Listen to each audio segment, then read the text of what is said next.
Hello students, welcome to my YouTube channel education with Saba. तो आज का जो हमारा यह वीडियो है वो है साइकोलॉजी पर, इंट्रोडक्शन ऑफ साइकोलॉजी। तो ये वीडियो जो है नर्सिंग स्टूडेंट्स के लिए है और उनके लिए भी काफ़ी इंटरेस्टिंग होगा या और काफ़ी हेल्पफुल होगा जो साइकोलॉजी पढ़ने में इंटरेस्टेड हो। और ये जो है फर्स्ट ईयर का टॉपिक है और फर्स्ट यूनिट है साइकोलॉजी सब्जेक्ट का, जिस यूनिट का नाम है इंट्रोडक्शन ऑफ साइकोलॉजी। तो हम इसके बारे में साइकोलॉजी के बारे में देखते हैं कि साइकोलॉजी होता क्या है। तो इस वीडियो में उसकी साइकोलॉजी का introduction, definition, scope, branches, method, relevance, ये सारी चीज़ें डिस्कस करेंगे।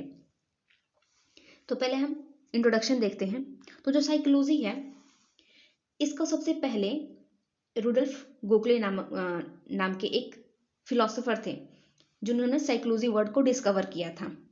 सबसे पहले इन्होंने ही अपनी एक किताब में साइकोलॉजी वर्ड का यूज़ किया था और उन्होंने जो बुक लिखी थी उस बुक का नाम था साइकोलॉजिया। यानी कि जो रुडल्फ गोखले थे उन्होंने एक किताब लिखी थी साइकोलॉजिया जिसमें उन्होंने साइकोलॉजी वर्ड का यूज़ किया था।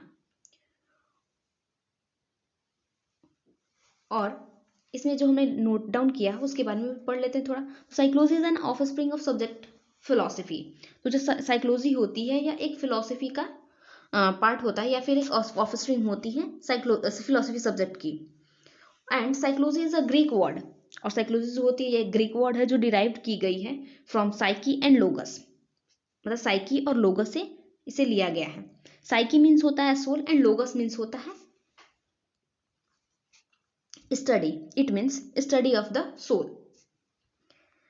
After few years, William James used the term mind, which replaced soul. मतलब कुछ सालों बाद विलियम जेम्स ने जो सोल शब्द है उसे हटा करके माइंड का यूज किया, उसकी जगह पे माइंड यूज किया। उन्होंने बताया कि जो सोल है वो करेक्ट वर्ड नहीं है, उसकी जगह में माइंड यूज करना चाहिए। फिर कुछ समय बाद विलियम वुंडाई और उन्होंने बताया कि जो साइकोलॉजी होती है उसमें जो साइकी है उसका मीन्स माइंड नहीं बल्कि कॉन्शियसनेस होना चाहिए, और उन्होंने इसकी जगह पे कॉन्शियस एक्सपीरियंस का यूज़ किया। और उन्होंने एक डेफिनेशन भी दिया कि psychology as the study of consciousness. मतलब जो साइकोलॉजी होती है वो कॉन्शियसनेस की मतलब कि स्टडी को ही हम साइकोलॉजी कहते हैं। और करंट डेफिनेशन जो है साइकोलॉजी का as the systematic study of human and animal behaviour. मतलब कि विलियम वुंड ने ही इन्होंने डेफिनेशन दिया, जो करंट डेफिनेशन है कि systemic study of human and animal behaviour को ही हम साइकोलॉजी कहते हैं। उसके बाद हम अब देखेंगे evolution of meaning of psychology. यानी कि जो साइकोलॉजी का मीनिंग है उसका इवोल्यूशन हुआ। तो उसमें देखिए फर्स्ट स्टडी ऑफ सोल। मतलब पहले जो साइंटिस्ट थे एरिस्टोटल, उन्होंने कहा कि जो सोल की स्टडी होती है यानी जो आत्मा की स्टडी होती है, सोल यानी आत्मा, तो जो आत्मा की स्टडी होती है उसे हम साइकोलॉजी कहते हैं। लेकिन आफ्टर फ्यू ईयर्स, जैसे मैंने आपको ऊपर बताया कि after few years William James आए और उन्होंने कहा कि नहीं, सोल की स्टडी को हम साइकोलॉजी नहीं कहेंगे। और उन्होंने बताया कि सोल जो होता है या जिसे हम देख नहीं सकते हैं, आत्मा जो होती है उसे विजुअल नहीं होता, और जो चीज़ विजुअल नहीं है उसकी स्टडी हम कैसे करेंगे, तो ये चीज़ सही नहीं है। और उन्होंने सोल को रिप्लेस कर दिया माइंड से, यानी कि सोल को डिस्कार्ड करके उसकी जगह माइंड का यूज़ किया कि स्टडी ऑफ माइंड जो होगा वो साइकोलॉजी कहलाएगा। फिर after few years next philosopher आए विलियम वुंड। उन्होंने कहा कि स्टडी ऑफ कॉन्शियस एक्सपीरियंसेस, यानी कि जो ह्यूमन लाइफ में, मतलब जो ह्यूमन बींग्स होते हैं, जो भी लिविंग ऑर्गेनिजम्स होते हैं, वो अपनी लाइफ में जो भी एक्सपीरियंस करते हैं, जो भी कॉन्शियस एक्सपीरियंस करते हैं, उन्हें हम उनकी स्टडी को हम साइकोलॉजी कहते हैं। और आफ्टर फ्यू इयर्स क्या हुआ कि इन्होंने भी इनके इस कॉन्सेप्ट को भी गलत कहा गया, और बाद में जेबी वॉटसन आया और उन्होंने कहा कि नहीं, कॉन्शियस एक्सपीरियंस, सोल, माइंड, इन सब की स्टडी को साइकोलॉजी नहीं कहते हैं। हम बिहेवियर को, स्टडी ऑफ बिहेवियर, यानी कि ह्यूमन लाइफ या जो भी लिविंग ऑर्गेनिजम्स हैं उनकी बिहेवियर्स की स्टडी को ही हम साइकोलॉजी कहते हैं। ओके, आई होप आपको इतना समझ में आया होगा। तो हमने सबसे पहले इंट्रोडक्शन देखा। तो इंट्रोडक्शन में ये बताया कि जो रुडोल्फ गोखले थे उन्होंने सबसे पहले साइकोलॉजी वर्ड का यूज किया था अपनी किताब साइकोलॉजिया में, और मतलब इन्होंने ही साइकोलॉजी वर्ड का डिस्कवर किया था। ओके, और जो साइकोलॉजी वर्ड है यह एक ग्रीक वर्ड से लिया गया है, साइकी और लोगस, साइकी का मीन्स होता है माइंड एंड साइकी का मीन्स होता है सोल एंड लोगस का मीन्स होता है स्टडी। तो साइकी को का रिवोल्यूशन किया कई बार, जिसमें कि हमने आपको ये बताया कि एक बार इसे सोल कहा, एरिस्टोटल ने इसे सोल कहा, फिर विलियम जेम्स ने इसे माइंड कहा, और उसके बाद से विलियम वुड ने इसे कॉन्शियस एक्सपीरियंस कहा, एंड लास्ट में जेबी वॉटसन ने बताया कि study of behaviour is called psychology. Okay, और विलियम वुड थे जिनको मैंने नोट करके इसमें लिखा है कि विलियम वुड जो है उन्हें हम साइकोलॉजी का फादर मानते हैं। तो William Wundt was the first to measure human behaviour accurately and is known as the father of psychology. मतलब जो विलियम वुड थे उन्होंने फर्स्ट टाइम, मतलब सबसे पहले उन्होंने ह्यूमन बिहेवियर्स को प्रॉपर वे में, सिस्टमेटिक वे में मेजर किया था, और इसी वजह से इन्हें हम साइकोलॉजी का फादर कहते हैं। आई होप आप लोग को यहाँ तक समझ में आया होगा, और जहां समझ में नहीं आया हो आप वीडियो को पीछे करके देख सकते हैं। अब देखते हैं हम बिहेवियर क्या होता है। जैसे कि हमने बताया था कि जेबी वॉटसन ने बताया कि स्टडी ऑफ बिहेवियर, मानी कि बिहेवियर की स्टडी को ही हम साइकोलॉजी कहते हैं। तो पहले हम देखेंगे कि बिहेवियर होता क्या है। ओके, तो बिहेवियर हम देखते हैं। तो a group of activity which is perform by individual in entire life, यानी कि एक्टिविटीज का ग्रुप जो कि परफॉर्म किया जाता है किसी भी इंडिविजुअल के थ्रू, किसी भी इंडिविजुअल के द्वारा उसकी पूरी लाइफ में, उसे हम बिहेवियर कहते हैं। यानी किसी पर्सन के द्वारा जो भी उसके लाइफ है, उस लाइफ में, पूरी लाइफ में जो भी एक्टिविटीज वो परफॉर्म करता है, उन एक्टिविटीज का जो ग्रुप होता है उसे हम बिहेवियर कहते हैं। यानी कि जैसे कि मैं हूं और मैं अपनी पूरी लाइफ साइकिल में जो भी एक्टिविटीज कर रही हूँ, जो भी एक्शंस कर रही हूँ, उनके ग्रुप को बिहेवियर कहा जाएगा। ओके, जो हमारे द्वारा परफॉर्म की जाएंगी। तो the term behaviours include the following. जो बिहेवियर है उसको भी, उसके भी कुछ टर्म्स हैं, उसमें भी कुछ टर्म दिए गए हैं जो इस प्रकार हैं। उसमें देखिए पहले मोटार और कॉग्निटिव एक्टिविटीज। मोटार और कॉग्निटिव एक्टिविटीज जो हैं, ये इसमें वो एक्टिविटीज है, मतलब मोटार यानी कि आप नाम से समझ रहे हैं, यानी कि फिजिकल इन्वॉल्वमेंट होगा, यानी कि जो उसमें फिजिकली पर्सन इन्वॉल्व होगा। तो इसमें जैसे कि वॉकिंग, स्विमिंग, डांसिंग, प्लेइंग, ये सारी फिजिकल इन्वॉल्वमेंट है इसमें, यानी कि फिजिकली एक्टिविटी कर रहा पर्सन, यानी कि ये फिजिकल बिहेवियर हो गया, या फिजिकल जिसे हम मोटार या कॉग्निटिव एक्टिविटीज कह रहे हैं। उसके बाद कॉग्निटिव एक्टिविटीज, तो कॉग्निटिव एक्टिविटीज में थिंकिंग, मेमोरी, रीजनिंग, इमेजिनिंग, ये सारी चीजें कॉग्निटिव एक्टिविटीज में आ जाएंगी। जो चीजें मतलब जैसे कि थिंकिंग हम सोच रहे हों, मेमोरी यानी हम याद कर रहे हो, रीजनिंग यानी हम तर्क कर रहे हो, इमेजिंग यानी हम जो कल्पना कर रहे हैं, यानी कि जो चीजें हमारे मन में चल रही हो, उन चीजों को हम कॉग्निटिव लेते हैं। कॉग्निटिव में फॉरगेटिंग यानी भूलना, अटेंशन, परसेप्शन, लर्निंग, ऑब्जर्वेशन, ये सारी चीजें भी कॉग्निटिव एक्टिविटीज में आ जाएंगी। यानी हम किसी चीज के बारे में सोच रहे हैं, ये हमारा कॉग्निटिव है। यदि हम किसी चीज को याद कर रहे हैं, वो हमारा कॉग्निटिव है। यदि हम किसी से तर्क कर रहे हैं तो भी हमारा कॉग्निटिव एक्टिविटी ही आएगा। इमेजिंग कर रहे हैं, किसी चीज की कल्पना कर रहे हैं, वो भी हमारे कॉग्निटिव एक्टिविटी में ही आएगा। यदि हम कोई चीज भूल जा रहे हैं या फिर किसी को अटेंशन दे रहे हैं, कोई चीज परसीव कर रहे हैं, कोई चीज याद कर रहे हैं, तो ये हमारी सब जो सारी चीजें हैं कॉग्निटिव एक्टिविटीज के अंदर आती हैं। ओके, उसके बाद अफेक्टिव एक्टिविटीज। अफेक्टिव एक्टिविटीज यानी कि आप नाम से समझ रहे हो, अब जो अफेक्ट करती हूँ। तो इसमें हम देख रहे हैं मूड, यानी कि मूड यानी कि हमारा मूड, हमारा मन किस वक्त कैसा है, ये दूसरों को अफेक्ट करता है। यदि हम हैप्पी हैं तो हम हम अपने सामने वाले को भी खुश रखेंगे। यदि हम सैड हैं तो हम सामने वाले भी दुखी होंगे। यदि हम गुस्सा हैं तब तो पूरे मतलब कि ग्रुप ऑफ पीपल्स पे, मतलब जो जो हमारे कांटेक्ट में आएगा उस पर हमारे गुस्से का प्रभाव पड़ना है। यानी कि अफेक्टिव एक्टिविटी जिससे हम प्रभावित होते हो, हम और सामने वाला भी प्रभावित हो। ओके, तो इसमें मूड हो गया, फीलिंग्स हो गई, हैप्पीनेस हो गया, सैडनेस हो गया, एंग्री हो गया, ये जो सारी चीजें हैं ये आपके अफेक्टिव एक्टिविटीज हैं। ओके, फिर मैंने नीचे कुछ लिखा है कि behaviour includes not only the conscious behaviour. मतलब बिहेवियर जो होता है इसमें केवल कॉन्शियस बिहेवियर इंक्लूड नहीं होता है, and the activities of human mind, मतलब जो भी ह्यूमन माइंड एक्टिविटीज होती हैं, but also the subconscious and unconscious, मतलब इसमें सबकॉन्शियस और अनकॉन्शियस एक्टिविटीज भी इंक्लूड होती हैं, केवल कॉन्शियस बिहेवियर ही नहीं। ओके, उसके बाद it covers not only the overt behaviour, मतलब यह केवल जो भी जो दिख रही हैं जो ओवर्ट बिहेवियर्स है उन्हें कवर नहीं करता, but also the covert behaviour, जो इंटरनल बिहेवियर्स होते हैं उनको भी यह कवर करता है, involving all the inner experiences and mental processes, जो भी हमारे इनर एक्सपीरियंसेस होते हैं उनकी और मेंटल प्रोसेसेस का भी इन्वॉल्वमेंट होता है।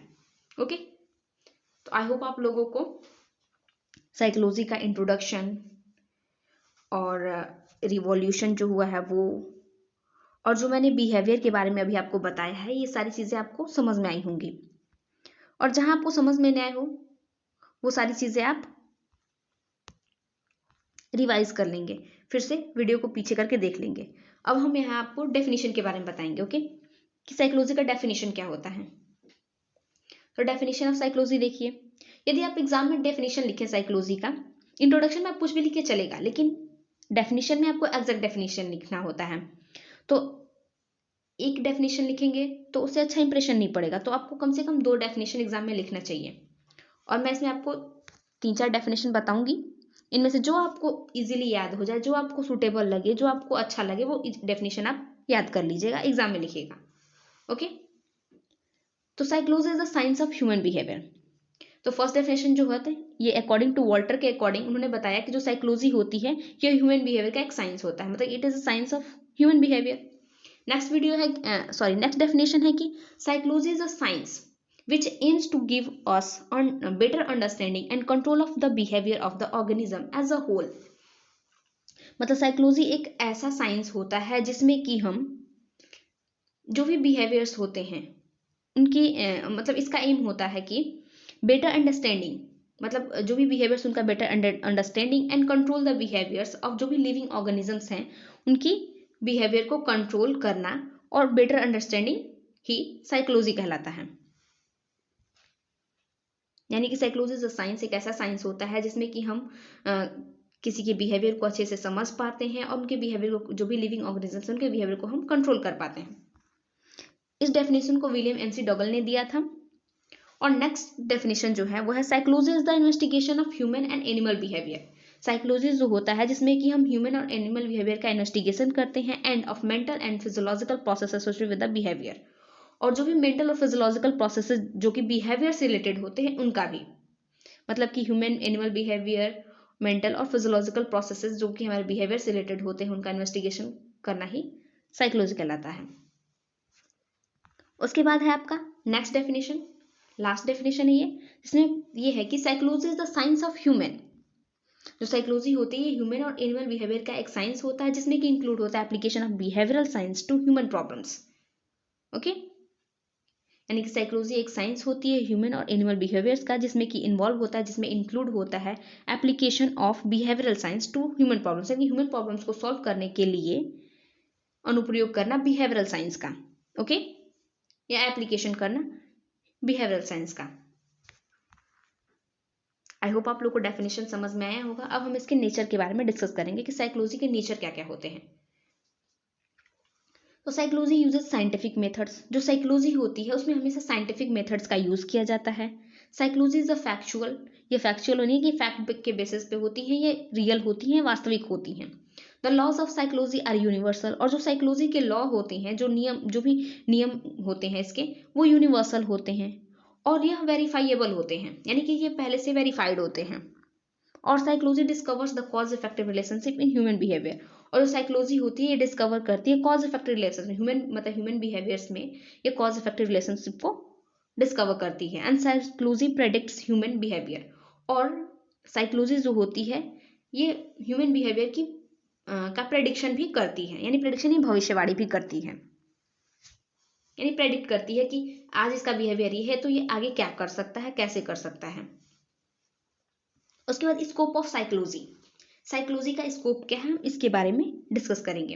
तो इसके मेनली 2 स्कोप्स हैं, the limits of its operation application, and second है the branches topics and subjects matter with which its deal. तो हम पहले फर्स्ट स्कोप देखते हैं जिसमें था the limits of its operation and application. इसमें यह है कि the field of operation and application is too vast, यानी कि जो ऑपरेशन एंड एप्लीकेशन का जो फील्ड होता है ये काफी ब्रॉड होता है। उसमें फर्स्ट पॉइंट है it studies describe and explain the behaviour of living organism, मतलब कि इसमें हम स्टडी करते हैं और डिस्क्राइब करते हैं एंड एक्सप्लेन करते हैं जो भी लिविंग ऑर्गेनिजम्स हैं उनके बिहेवियर को। ओके, नेक्स्ट पॉइंट है कि it describe all types of life activities and experiences whether cognitive, cognitive, affective, implicit, explicit, consciousness, unconsciousness and subconsciousness of all living organism। मतलब कि जितनी टाइप्स की लाइफ एक्टिविटीज होती हैं ये सबको डिस्क्राइब करता है, चाहे एक्सपीरियंसेस हो, cognitive, affective, implicit, explicit, consciousness, unconsciousness या फिर सबकॉन्शियस हो। यानी कि जो भी लिविंग ऑर्गेनिज्म होते हैं उनकी लाइफ की जितनी भी एक्टिविटीज होती हैं उन सबको वह डिस्क्राइब करता है। एंड सेकेंड नेक्स्ट पॉइंट ये है कि it studies not only human behaviour, मतलब ये केवल ह्यूमन बिहेवियर्स को स्टडीज नहीं करता है बट ऑल्सो ह्यूमन एक्सपीरियंसेस को, लैंग्वेज को और अदर फॉर्म ऑफ जो कम्युनिकेशंस होते हैं उनकी भी यह स्टडी करता है। ओके, उसके बाद it employed to all the living creatures created by almighty irrespective of their species, caste, colour, age, sex, mental और फिजिकल स्टेट। मतलब ये एम्प्लॉय करता है सभी प्रकार जितने भी लिविंग क्रिएचर्स हैं उनका जो भी नेचर के द्वारा बनाए गए हैं बिना किसी भेदभाव के, मतलब species, caste, colour, age, sex, mental, physical state, मतलब बिना किसी मतलब उनके स्पीसीज के बारे में सोचे, बिना उनके कास्ट के बारे में सोचे, कलर के बारे में, एज के बारे में, सेक्स के बारे में, मेंटल और फिजिकल स्टेट के बारे में सोचे बिना उनके मतलब उनकी species, caste, colour, age, sex, mental, physical state के बारे में सोचे ही उनको यह एम्प्लॉय करता है जो भी नेचर के द्वारा क्रिएट किया गया है। It also studies the behaviour of the animals, यह कि it also studies the behaviour of the animals, insects, birds and plant life. ये जो होता है यह केवल ह्यूमन बींग्स का ही नहीं, उनके साथ साथ एनिमल्स, इंसेक्ट, बर्ड्स और प्लांट लाइफ जो होती हैं उनके बिहेवियर्स को भी स्टडी करता है। ओके, तो इसका फर्स्ट स्कोप ये रहा जिसमें कि लिमिट्स एंड एप्लीकेशन और ऑपरेशंस के बारे में बताया गया कि इसके कहाँ कहाँ ब्रांचेस हो सकती हैं, इसके कहाँ कहाँ स्कोप हो सकते हैं, इसमें लिमिट्स में कौन कौन से इसके स्कोप हो सकते हैं। अब इसकी ब्रांचेस देखिए, टॉपिक्स एंड सब्जेक्ट्स जो कि matter with which it deals, मतलब किन में डील करता है। तो देखिए ब्रांचेस ऑफ साइकोलॉजी, यानी कि फर्स्ट स्कोप था जिसमें लिमिट एंड एप्लीकेशन और ऑपरेशंस था, और नेक्स्ट जो है इसमें ब्रांचेस के बारे में बताया गया है कि कहाँ कहाँ इसकी ब्रांचेस होती हैं सेकेंड स्कोप में। तो सेकेंड स्कोप में देखिए जो ब्रांचेस हैं इसके भी सब टाइप्स हैं, सब ब्रांचेस हैं। उसमें है pure psychology and applied psychology. तो फर्स्ट हम देखेंगे प्योर साइकोलॉजी कि प्योर साइकोलॉजी क्या होती है। तो जो प्योर साइकोलॉजी होती है it provides the framework and theory. तो जो प्योर साइकोलॉजी होती है यह एक फ्रेमवर्क या एक स्ट्रक्चर प्रोवाइड करती है और एक थ्योरी प्रोवाइड करती है। मतलब कि मेन जो किसी भी चीज को थ्योरी फॉर्म, मतलब कि किसी भी जैसे कि हमें कोई वर्क करना है, कोई थ्योरी बनाना है या फिर कोई प्रिंसिपल बनाना है या फिर कोई रूल्स एंड रेगुलेशंस बनाने हैं, तो उसका फ्रेमवर्क जो होता है वो प्योर साइकोलॉजी ही प्रोवाइड करता है। And it contents deal with the formulation of psychological principle and theories.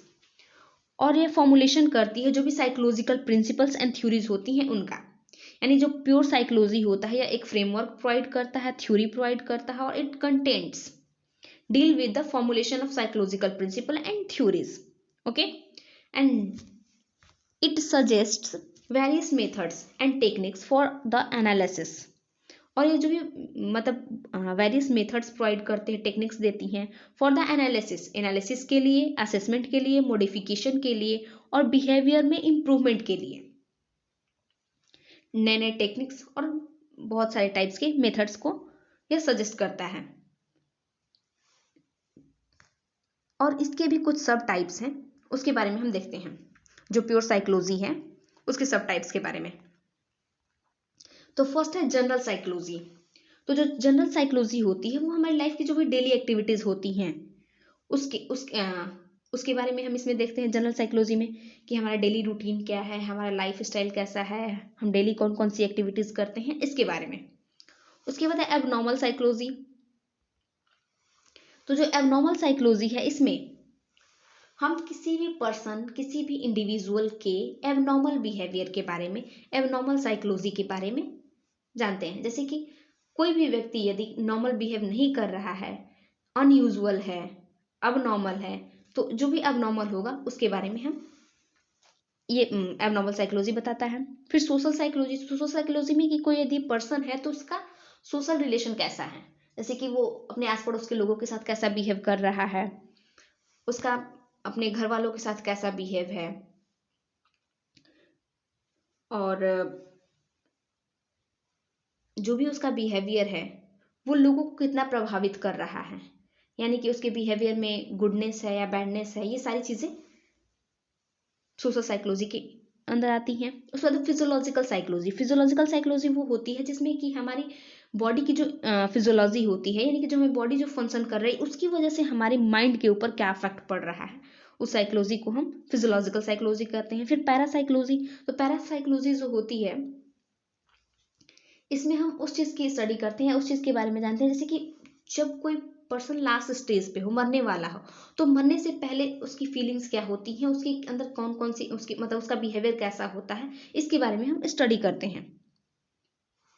Okay, and next है जियो साइकोलॉजी। तो जियो साइकोलॉजी यानी कि जो पर्सन है, इसमें हम उस मतलब कि वेदर के बारे में स्टडी करते हैं, क्लाइमेट के बारे में स्टडी करते हैं, और इन्वायरमेंट से पर्सन का फिजिकल रिलेशन कैसा है इसके बारे में हम स्टडी करते हैं जियो साइकोलॉजी में। उसके बाद डेवलपमेंटल साइकोलॉजी, तो जो डेवलपमेंटल साइकोलॉजी होता है इसमें हम किस एज ग्रुप में कितने मतलब डेवलपमेंट जो हो रहा है उसके बारे में स्टडी करते हैं। एज बिहेवियर डेवलपमेंट के बारे में हम स्टडी करते हैं, जिसमें child, adult, adult, old age peoples जो होते हैं उनके मेंटल बिहेवियर है, मेंटल एज बिहेवियर जो होगा उसके बारे में किस प्रकार डेवलपमेंट हो रहा है एज के साथ साथ, इसके बारे में हम देखते हैं। उसके बाद एक्सपेरिमेंटल साइकोलॉजी, तो एक्सपेरिमेंटल साइकोलॉजी यानी कि जब कोई पर्सन पे या फिर किसी पर्सन पे कोई टेस्ट या कोई एक्सपेरिमेंट किया जा रहा है तब उसकी साइकोलॉजी क्या रहती है, इसके बारे में हम स्टडी करते हैं। उसके बाद नेक्स्ट है अप्लाइड साइकोलॉजी, यानी कि जो साइकोलॉजी का स्कोप था उसके सब टाइप्स थे, pure psychology and applied psychology, जिसमें हमने प्योर साइकोलॉजी देखा और अब हम देखेंगे अप्लाइड साइकोलॉजी। तो अप्लाइड साइकोलॉजी जो है, in applied psychology the theory generated through pure psychology, मतलब इसमें जो अप्लाइड साइकोलॉजी होती है उसमें जो थ्योरी होती है वो प्योर साइकोलॉजी के थ्रू जनरेट होती है, फाइंड्स इट्स प्रैक्टिकल शेप, और ये इसके जो प्रैक्टिकल शेप होता है उसको फाइंड आउट करती है। Its application of psychological rules, और जो भी साइकोलॉजिकल रूल्स होते हैं, प्रिंसिपल्स होते हैं, थ्योरीज होती हैं, टेक्निक्स होती हैं, उनका यह एप्लीकेशन करती है, उनको अप्लाई कराती है with reference to the real practical life situation, मतलब रेफरेंस के साथ जो भी रियल प्रैक्टिकल लाइफ सिचुएशंस होती है उन पे यह अप्लाई करती है। इसके भी कुछ सब टाइप्स होते हैं, जिसमें देखिए educational psychology, clinical psychology, industrial psychology, legal psychology, military psychology and political psychology. तो जो एजुकेशन साइकोलॉजी है जिसमें हम teaching, teachers, students, rules, principles and theory को अप्लाई किया जाता है। जैसे एजुकेशन साइकोलॉजी मतलब कि जैसे कि जो भी स्टूडेंट्स हैं उनकी साइकोलॉजी क्या है, जो भी टीचर्स हैं उनकी साइकोलॉजी क्या है, उनके जो टीचर्स हैं उनका टीचिंग मेथड क्या है, और जो भी रूल एंड रेगुलेशंस बनाए जाते हैं, जो भी प्रिंसिपल्स होते हैं, इसके बारे में हम देखते हैं कि उनके एजुकेशन में उस चीज़ का क्या प्रभाव पड़ रहा है। उस साइकोलॉजी को हम इस एजुकेशनल साइकोलॉजी के अंदर इंक्लूड करते हैं, जिसमें हम यदि टीचर्स का बिहेव अच्छा होगा स्टूडेंट्स के साथ तो वो अच्छे से पढ़ पाएंगे। यदि टीचर्स का बिहेव स्टूडेंट्स का बिहेव या टीचर्स का बिहेव बच्चों के लिए हेल्पफुल ना हो, इंटरेस्टिंग ना हो, यदि टीचर इंटरेस्टिंग ना हो तो बच्चों की साइकोलॉजी है कि वो उन्हें एक्सेप्ट नहीं कर पाएंगे, उन्हें उनसे नहीं पढ़ पाएंगे, उनको नहीं समझ पाएंगे। यानी कि साइकोलॉजी मोस्ट इंपॉर्टेंट है टीचर्स का।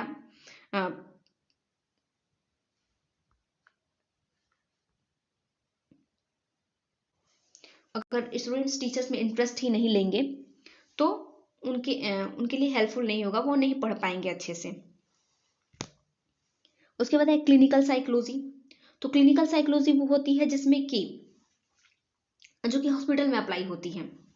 जैसे जो पेशेंट होते हैं उनके थ्रू उनके ऊपर हम देखते हैं कि जब वो पेशेंट हॉस्पिटल में एडमिट होते हैं तो उनकी साइकोलॉजी उस वक्त क्या होती है, वो क्या सोचते हैं, वो किन चीज़ों के बारे में ज़्यादा परेशान रहते हैं और उस वक्त उनका बिहेवियर कैसा होता है, इस चीज़ के बारे में हम देखते हैं। उसके बाद इंडस्ट्रियल साइकोलॉजी, तो इंडस्ट्रियल साइकोलॉजी मतलब जो भी इंडस्ट्रीज होती है उसमें जो भी स्टाफ होते हैं उनका बिहेवियर कैसा होता है, उनकी साइकोलॉजी क्या होती है, इसमें हम उनके बारे में देखते हैं। फिर लीगल साइकोलॉजी, यानी कि जो भी लीगल अथॉरिटीज होती हैं उसके दौरान लोगों की साइकोलॉजी क्या होती है किसी भी लीगल एक्टिविटीज में, इसमें हम लीगल एक्टिविटीज के बारे में लीगल साइकोलॉजी में देखते हैं।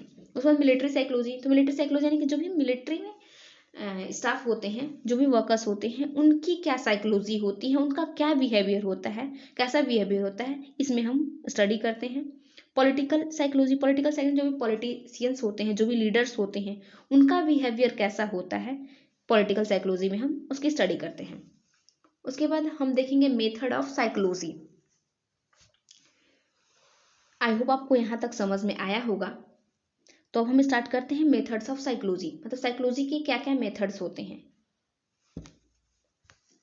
तो फर्स्ट है इंट्रोस्पेक्शन मेथड या फिर सेल्फ ऑब्जर्वेशन मेथड भी हम इसे कहते हैं।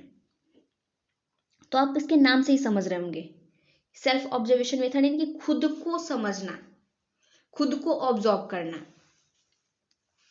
तो सेल्फ ऑब्जर्वेशन मेथड में हम ये देखेंगे कि खुद को कैसे ऑब्जर्व कर रहे हैं, खुद को क्या ऑब्जर्व कर रहे हैं, ठीक है। तो इसका एग्जांपल, बेस्ट एग्जांपल ये हुआ कि जैसे कि अगर कोई पेशेंट हॉस्पिटल में है तो उस पेशेंट से जब कोई डॉक्टर पूछता है कि अब आप कैसा फील कर रहे हो, अब आपकी तबीयत कैसी है, तो जो पेशेंट बताएगा खुद से ऑब्जर्व करके, जो वो खुद फील कर रहा होगा, वो चीज उसका सेल्फ ऑब्जर्वेशन कहलाएगा। यानी कि वो खुद फील करके बता रहा है कि नहीं अब मैं ठीक हूं, अब मुझे एंजाइटी कम हो रही है, अब मेरा ब्रीथिंग पैटर्न सही है, अब मैं वॉकिंग कर पा रही हूँ। मतलब वो जो चीजें अपनी बताएगा खुद से ऑब्जर्व करके, जो अपना एक्सपीरियंस बताएगा, उसे हम सेल्फ ऑब्जर्वेशन कहते हैं या इंट्रोस्पेक्शन कहते हैं।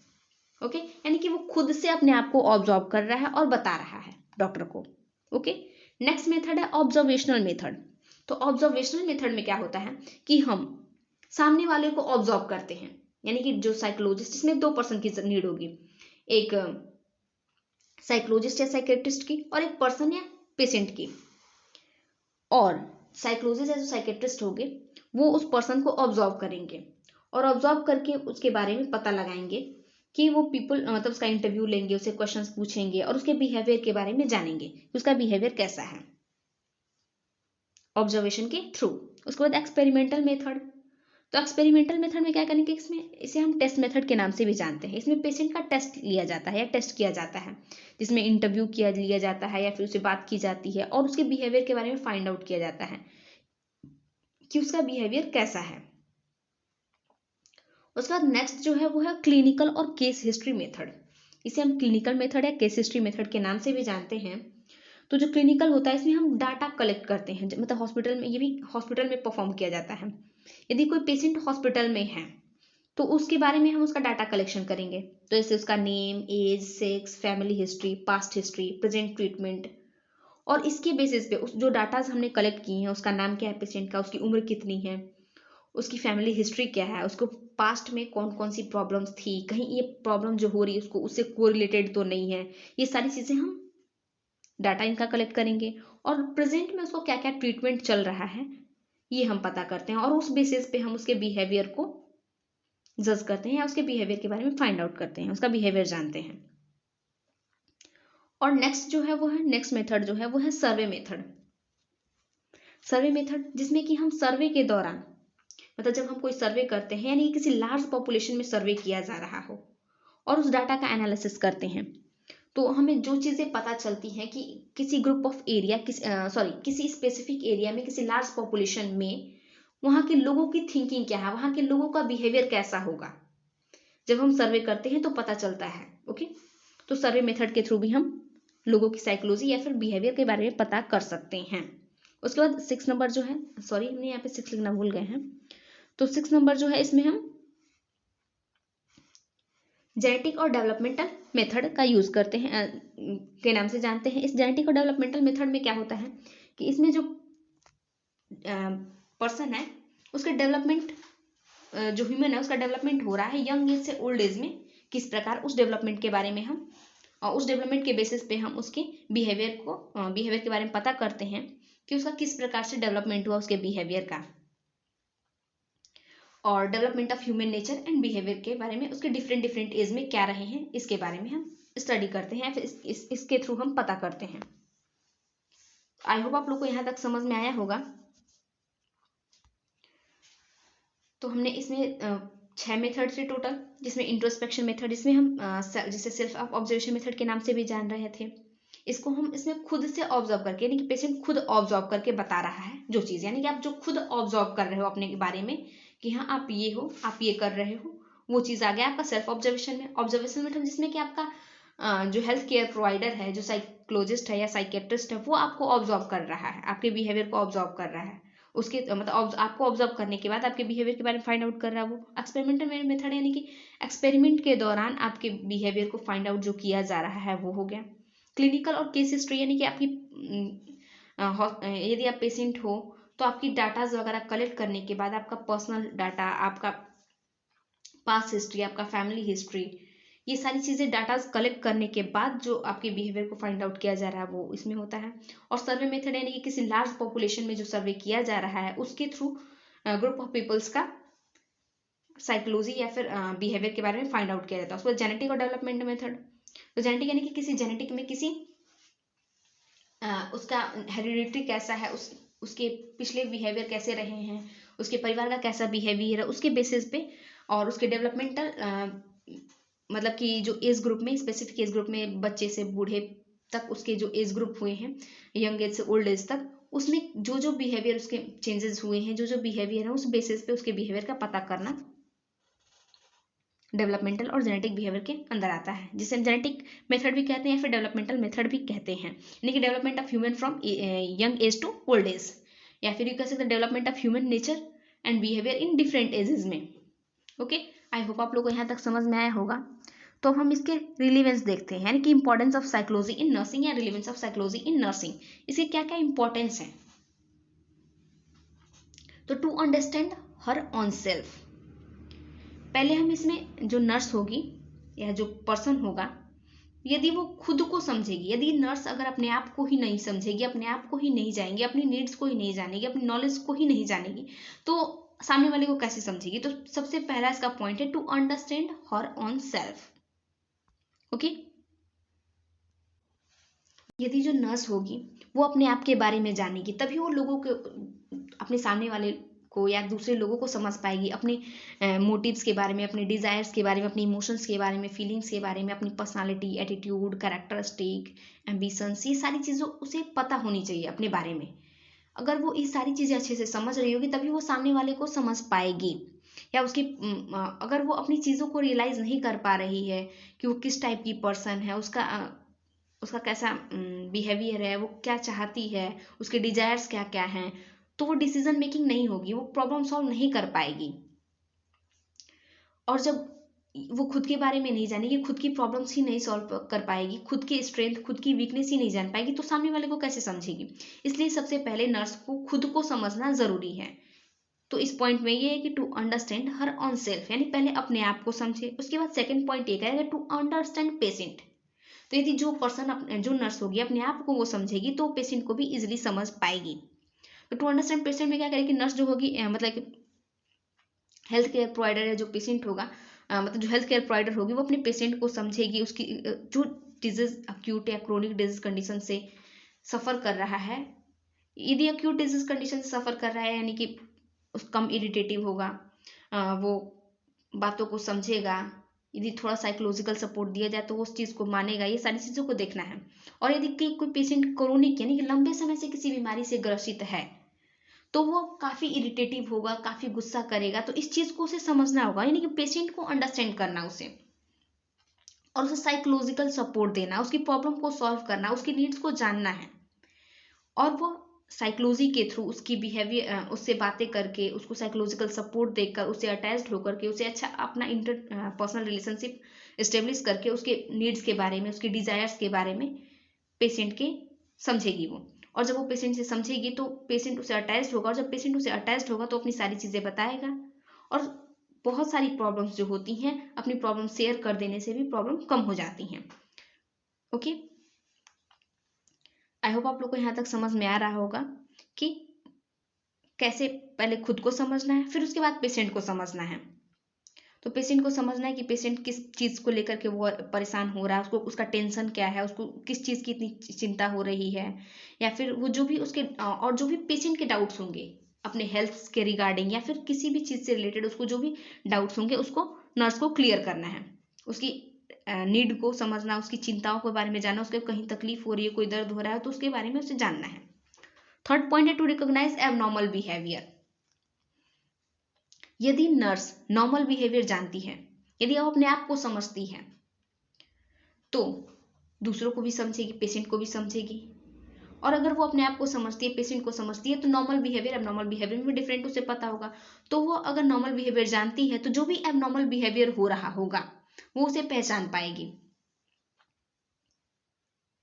और एबनॉर्मल बिहेवियर की मतलब केवल फिजिकल हेल्थ ही नहीं बल्कि मेंटल हेल्थ भी। और जो भी पीपल होगा, जो भी पर्सन होगा, वो भी जो मेंटल इलनेस से सफ़र कर रहा होगा या किसी प्रकार के फिजिकल इलनेस से सफ़र कर रहा होगा। तो साइकोलॉजी में मेनली आपको मेंटल इलनेस ही देखना है। तो अगर वो मेंटल इलनेस से सफ़र कर रहा होगा, देखिए मेंटल इलनेस में मोस्टली ये होता है कि बहुत सारे, जैसे कि फिजिकल आप फिजिकली सफ़र कर रहे हो या अगर आपको कोई सारी मतलब फिजिकली कोई बीमारी है तो लोग आइडेंटिफाई कर लेते हैं कि हाँ ये बीमार है, उसका फेशियल एक्सप्रेशन देख के, पर्सन का उसकी बॉडी देख करके उसको मतलब फिजिकल अपीयरेंस के थ्रू आप पता कर सकते हैं। लेकिन अगर कोई प्रॉब्लम मेंटली इल है तो उसे आप देख करके नहीं फाइंड आउट कर पाओगे कि हाँ वो मेंटली इल है। तो इसलिए कुछ एबनॉर्मल बिहेवियर्स होते हैं, उन एबनॉर्मल बिहेवियर्स की आइडेंटिफिकेशन उसे होनी चाहिए। अगर वो पहचान रही है एबनॉर्मल बिहेवियर को तो पेशेंट के ट्रीटमेंट में काफ़ी हेल्पफुल होगा, वो उसे उसका मैनेजमेंट काफ़ी अच्छे से कर पाएगी। और जो अगर वो एडिक्वेट उसके पास नॉलेज होगा तो वो इजीली इस चीज़ के बारे में पता कर पाएगी, रिकॉग्नाइज कर पाएगी जो भी एबनॉर्मल बिहेवियर्स होते हैं उनके बारे में। उसके बाद नेक्स्ट है पॉइंट है कि टू अंडरस्टैंड अदर पीपुल, दूसरे लोगों को समझना। यदि वो दूसरे लोगों को समझेगी, डॉक्टर नर्स जो भी हैं उनको ये समझेगी, तभी वो मतलब अगर उसके पास नॉलेज होगा तभी तो वो दूसरों को भी समझ पाएगी। यदि वो दूसरों को समझेगी तो काफ़ी हेल्पफुल होगा उसको पेशेंट्स के साथ डील करने में, लोगों के साथ डील करने में, या फिर उसका अगर वो लोगों को समझ रही है तो उसका लोगों के साथ जो इंटरपर्सनल रिलेशनशिप होगा वो काफ़ी अच्छा होगा। आप समझ रहे हैं? आई होप आपको समझ रहे होंगे। तो टू अंडरस्टैंड अदर पीपल मतलब इस पॉइंट का कहने का मतलब ये है कि यदि किसी नर्स को लोगों के बारे में पता है, उसको साइकोलॉजी के बारे में अच्छा नॉलेज है, वो साइकोलॉजी लोगों की साइकोलॉजी समझती है, किसी ने नॉर्मल एबनॉर्मल ये सारी चीज़ें समझती है, एजुकेट नॉलेज है उसके पास साइकोलॉजी का, तो वो लोगों को समझ पाएगी। और अगर वो लोगों को समझ पा रही है तो लोगों के साथ जो भी अदर पीपल्स है उनके साथ उसका इंटरपर्सनल रिलेशनशिप काफ़ी अच्छा होगा। ओके, नेक्स्ट पॉइंट करा है to provide quality care to patient. और यदि नर्स के पास साइकोलॉजिकल नॉलेज होगा, उससे वो सारे एडिक्वेट इंफॉर्मेशन होंगे नर्स के पास, तो वो क्वालिटेटिव केयर भी प्रोवाइड करेगी पेशेंट को। ओके, और कुछ अदर फन रिलेवेंस भी है इसके, उसमें ये अदर रिलेवेंस में ये है कि help patient adjust to the situation. यदि साइकोलॉजी का अच्छा खासा नॉलेज होगा किसी भी नर्स को तो पेशेंट को भी हेल्प करेगी किसी भी सिचुएशंस में एडजस्ट करने में। हेल्प फॉर अफेक्टिव स्टडिंग, और इफेक्टिव स्टडिंग में भी उसकी हेल्प होगी। एंड रीएडजस्टमेंट, और वो कहीं भी रीएडजस्ट हो सकती है। Help the student nurse to appreciate the necessity for changing the environment और सराउंडिंग्स। और मतलब वो नर्सिंग स्टूडेंट्स जो होते हैं उनको हेल्प करेगी अप्रिसिएट करने में फॉर द चेंजिंग, मतलब जो भी इन्वायरमेंट है, जो भी उसके सराउंडिंग्स चेंज हो रहे हैं उनकी आवश्यकताओं को चेंज करने के लिए उसे हेल्प करेगी। मतलब help the students nurse to appreciate, मतलब हेल्प करेगी जो भी नर्सिंग स्टूडेंट्स हों उनको टू अप्रिसिएट द नेसेसिटी, मतलब उनकी जो भी आवश्यकताएं हैं फॉर चेंजिंग द इन्वायरमेंट और सराउंडिंग्स में। ओके, आई होप आपको यहाँ तक समझ में आया होगा, और जो आपको समझ में नहीं आया वीडियो को रिवर्स करके देखें। आज हमने जो टॉपिक डिस्कस किया है, इंट्रोडक्शन ऑफ साइकोलॉजी, जिसमें हमने इंट्रोडक्शन देखा। आई होप आपको यह वीडियो समझ में आया होगा, और जहां आपको समझ में नहीं आ रहा आप उसे पीछे करके देख सकते हैं। ओके, यदि वीडियो पसंद आए तो प्लीज़ लाइक करें, शेयर करें और हमारे चैनल को सब्सक्राइब करना ना भूलें। Thank you.